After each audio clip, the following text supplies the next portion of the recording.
Hi, I'm Connie Sokol, a national speaker, best-selling author, program founder, and mother of 7, and loving it. I'm reaching and teaching 1 million listeners to live a purposeful, organized, and joyful life. You can too, so let's go.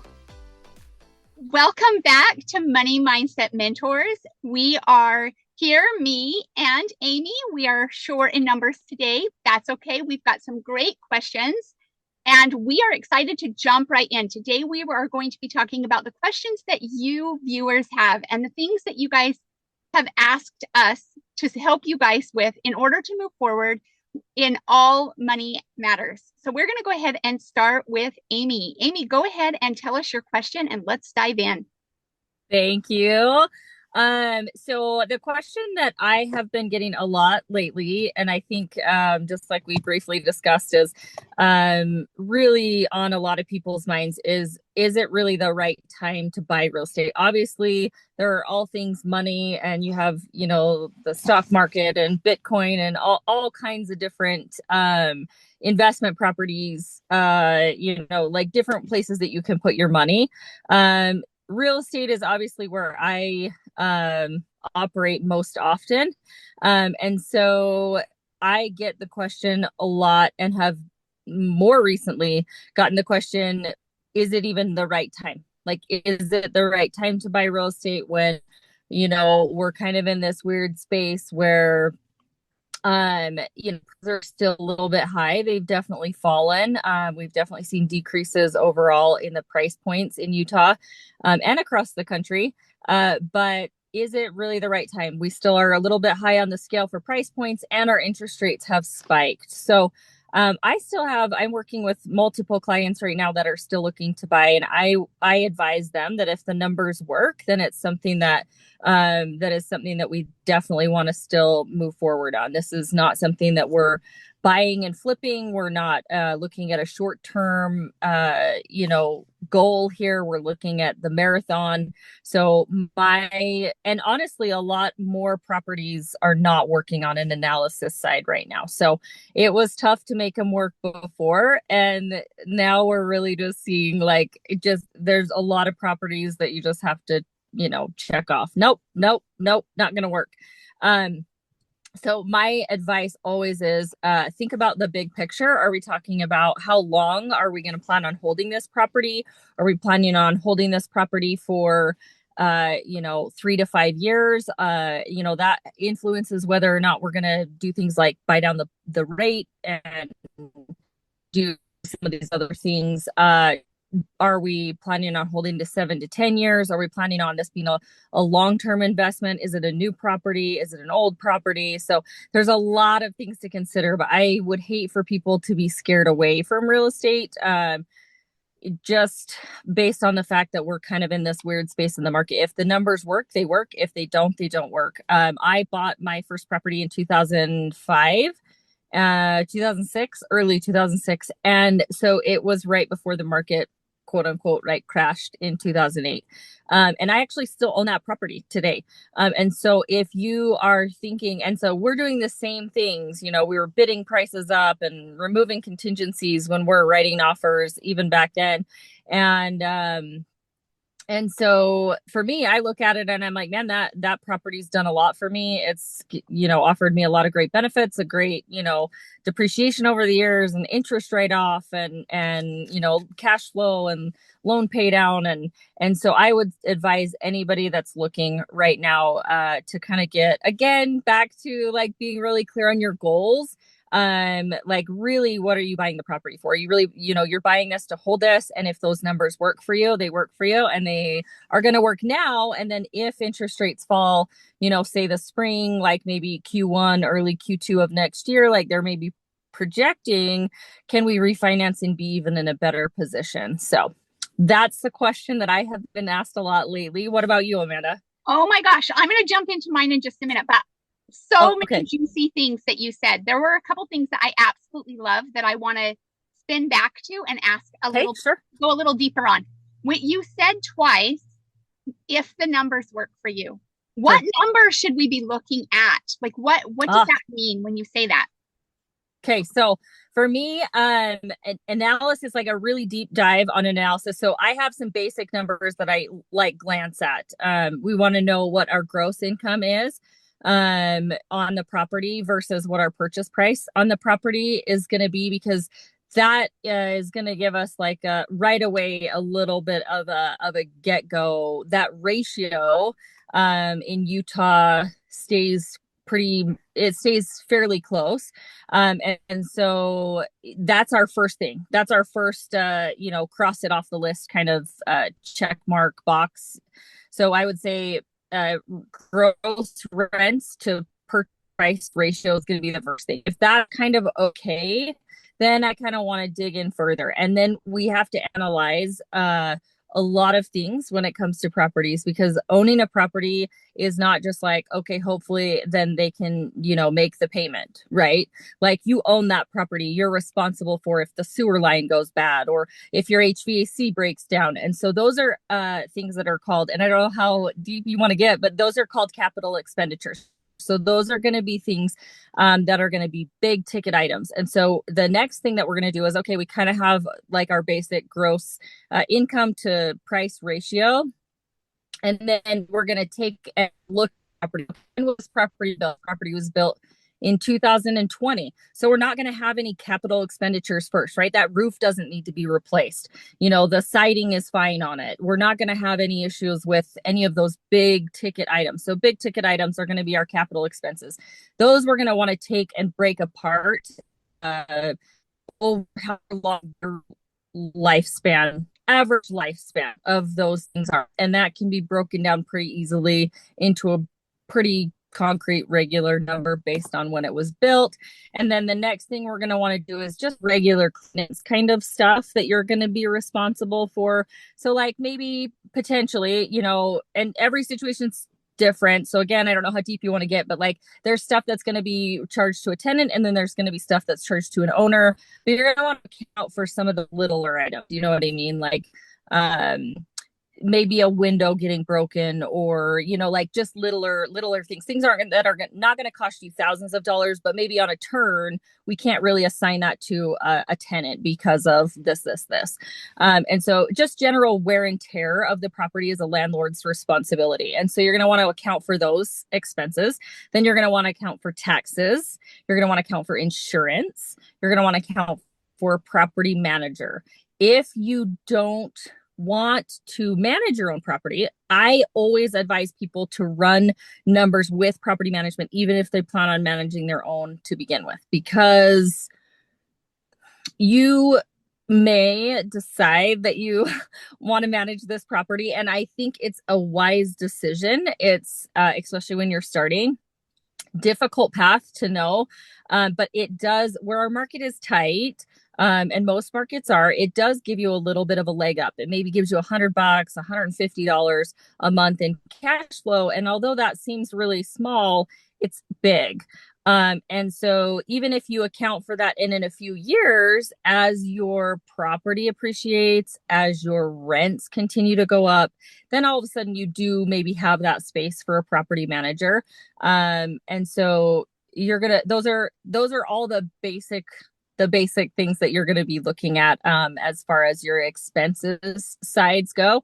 And then you're going to want to account for income. So then you want to say you have gross income on the property. Do you have maybe a coin laundry, or is there pet rent, or can you charge for a technology package because you offer internet for the whole unit? You know what I mean? Like there's other types of income streams. So we're going to analyze an expense side, we're going to analyze an income side, and then we're going to look, and at the end of the day, we're going to look at a couple of different numbers. I like to analyze, all new investors want to see the cash flow, right? Like every new investor is like, cool, what's my bottom line? Like, what am I going to make?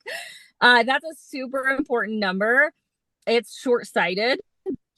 It's long too, but it's not the most important number. You also have to understand, what kind of debt am I adding to my portfolio? What kind of loan pay down am I benefiting from by owning this property? What kind of depreciation schedule is that providing me? Like, what is it going to save me on taxes for depreciation? what is it going to save me on taxes for my interest write-off? And so you have all of these other pillars. I like to call them the 4 pillars of real estate. So you have other ways that you earn money. And so we look at what's called, and you can always Google these. I look at a cash on cash. I look at an IRR, and then we look at cash flow. There's certainly other metrics that we can use, but those are usually the bigger ones that we kind of look at to make sure it's going to be a decent spot for us. So thank you so much. And I loved when I hear you talking about this, and when I hear you talking about you're going to want to know the numbers and breaking them into the categories, it automatically makes me go, oh my word, it's a budget. You are creating a budget for your business, right? Because you have Yes. to look at investment as a passive income business. And before it becomes passive, which we know there's work that goes into it first, right? You work on it exactly. before it becomes passive. Exactly. So I love this opportunity of looking at the growth, right? And then if you think of your paycheck, if you even take it down a little to a more of a baby step, I guess, and you look at your regular paycheck, right? That's what you're doing. You're looking at my gross amount. And then my net amount after all the expenses. And you're just plugging in those expenses. That sounds so much more, that sounds doable to me when I look at it as we're basically doing this on a budget. Yeah, totally. It's just a budget. It's just a business. You have to operate it as a business. If you operate it as a business, it's just, your life will go much better. It's not how I started. I started just as a very mom and pop kind of landlord, and that will make your life very difficult over time. So you just have to just right out the gate approach it as a business, and it is much better. So for sure.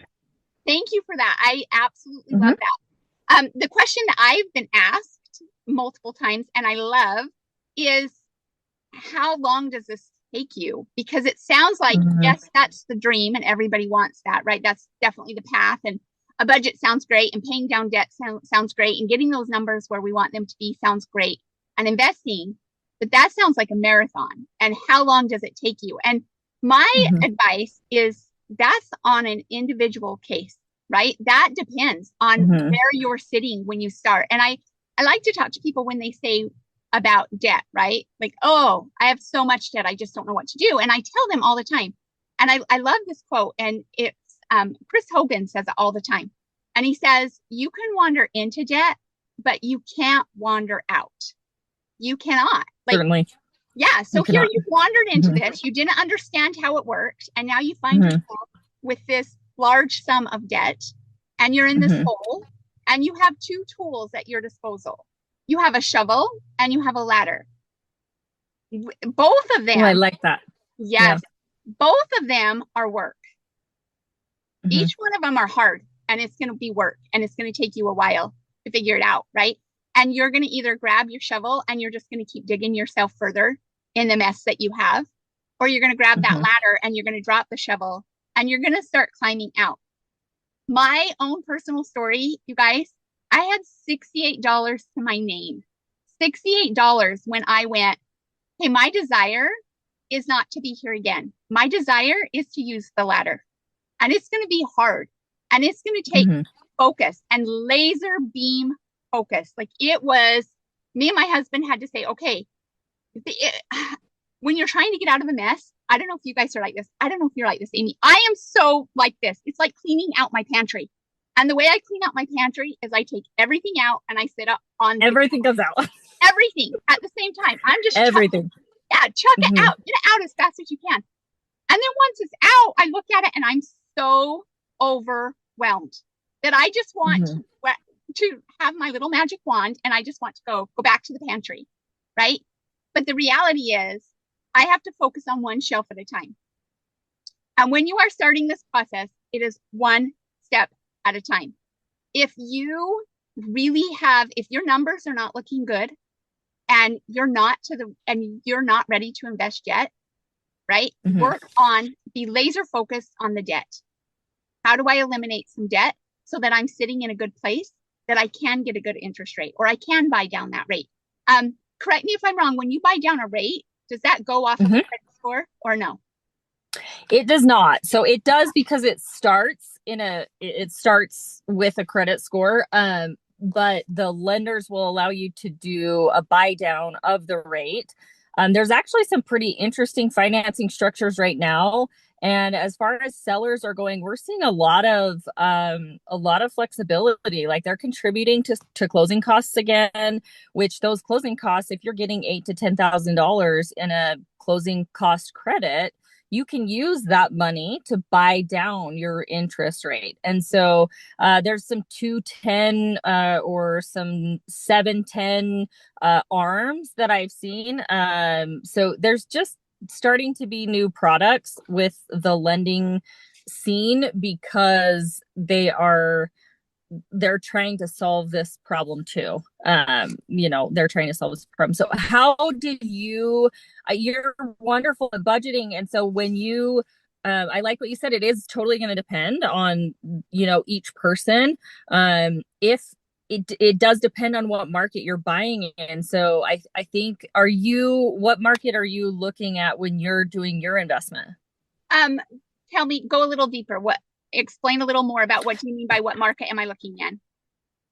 So you're starting, right? Like your investing journey yourself. Yes. What does that look like for you? Yeah, you guys. So I will tell you what that looks like for me. That looks like I've made some big changes in a short amount of time in my life. Like I became laser focused on figuring out, number one, what money's purpose was, and realizing that it really does have a purpose. It comes to us and through us for good, for him, right?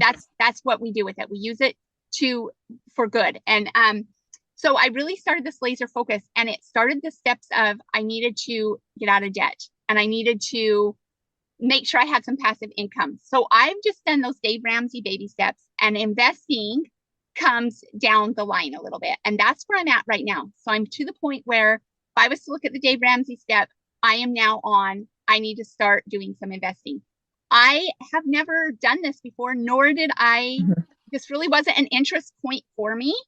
So I'm like 101. I am like investing 101. Actually, 101. I'm not. I am investing for dummies. That's what I am. I'm not even at the 101 level, right? And so for me, but then I had to stop and I had to think, like, wait a minute. When we moved to California, we rented our house. So I'm not as brand new as I think I am. I just didn't do that the way that I probably needed to do it to learn the things that I needed to do. It was a win-win for us, and it worked, and we ended up selling. Yeah. That was great. But now I'm looking at, I want something that is going to create and generate some wealth in my life, and that I can leave behind, right? My legacy that I can leave behind. That's what I'm looking for. What that looks like for me really right now is I would like to have 5. And I know, like, that's where I started. I love that. Yes. That's what I started with. Yeah. Guys, that's awesome. Yeah. And I don't know exactly, like, as far as market goes, I'm still toying with 3 big things. So there's 3 things I'm toying with. One, I'm toying with Airbnb, so short-term rentals. Okay. I'm toying with that. The reason I like that is because the property stays a little nicer, right? I don't have to worry about that if I get bad renters. That makes me a little bit nervous. Number 2 is rentals, and then just making sure that contract and that agreement is good and in place. And then the third one is units. So house property versus units. I don't know which way I'm going to go. I'm toying with all of them. I look at all of them. I send them. Rachel's really helping me a lot go through those properties and look at the pros and the cons. So I really am investing for dummies. I love it. I love it. There's so much that goes into each one of those different things too. Like there just is, Airbnb is its own beast. We manage quite a few of them, and it's its own beast. You're totally right. Usually the property stays in great condition. You just end up with other issues. Everything's an emergency.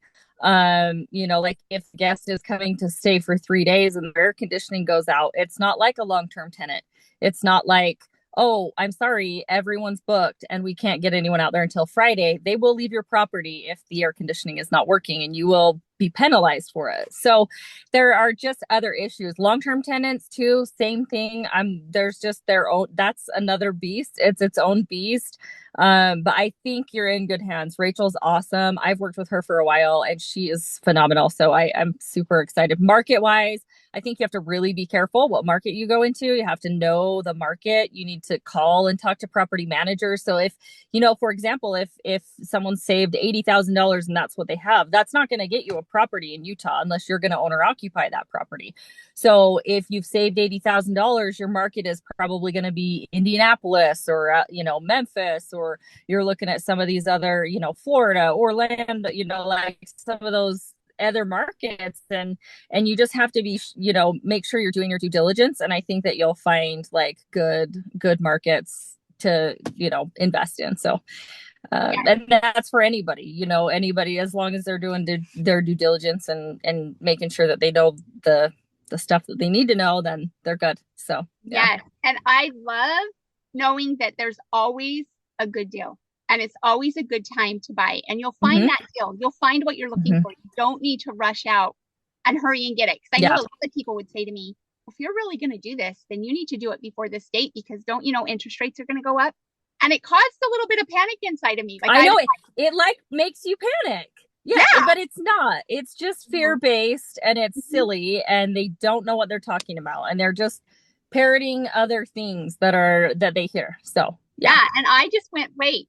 I am in the collecting. I'm going to create that budget so I know what my numbers are. I'm in that stage right now, and I am going to invest. I am going to invest in real estate, and I cannot wait for the journey. And when I do it, I want to be whistling. I don't whistle very good, but I want to be whistling when I'm signing the paper instead of being like, oh my gosh. Palpitations. Yeah, I don't want that. I want it to be this good when I walked away. I've done this. I'm so excited. I'm excited. This is going to be a fun It's journey. Awesome. Yeah. You're going to love it. And then you're going to be like, wow, this is amazing. And maybe you get to 5 and you're going to be like, so this is actually cooler than I thought, maybe. so I don't know. I think the journey will be awesome. It'll be beautiful for you guys, I'm sure. So me too. And I'm starting with 5, but I'm not limiting myself at 5. Yeah. That's where we started. Yep. And we're well past 40 now. So you're good. You'll be there. So yes. I am so excited. Thank you so much, Amy. It was awesome to talk to you. Yeah, it was great. So fun. Yes. I love these Thursday meetings, you guys. They are so juicy. I do too. They are so fun. Yes. I am so excited. My takeaways for today were get that budget down, figure out and look at it. If you're looking at investment, look at it as a business. Don't look at it as, oh, well, this is what I can't afford. No, look at it as you are opening a business. This is your gross. These are your expenses. This is going to be the net. This is going to be what I bring home. Look at it that way. If you're not to the step of investing yet, ladies, don't worry. I've been there. We've all been there. It's okay. Yeah. Start where you are. What step do you need help with? Do you need help with budgeting? I would love to help you with that. If you need help budgeting, just feel free to direct message me. I will help you walk through that step, and let's get you on the path to where you can have these conversations of let's get ready to really help money grow. Yeah. All right. You guys. I love it. Yes. Join us Amanda. next time. Yep. Next week we will not next week because Thanksgiving. We are going to be our face. Yes. We are going to be eating and enjoying family. Yes. But join us the week after. See you later, ladies. Bye.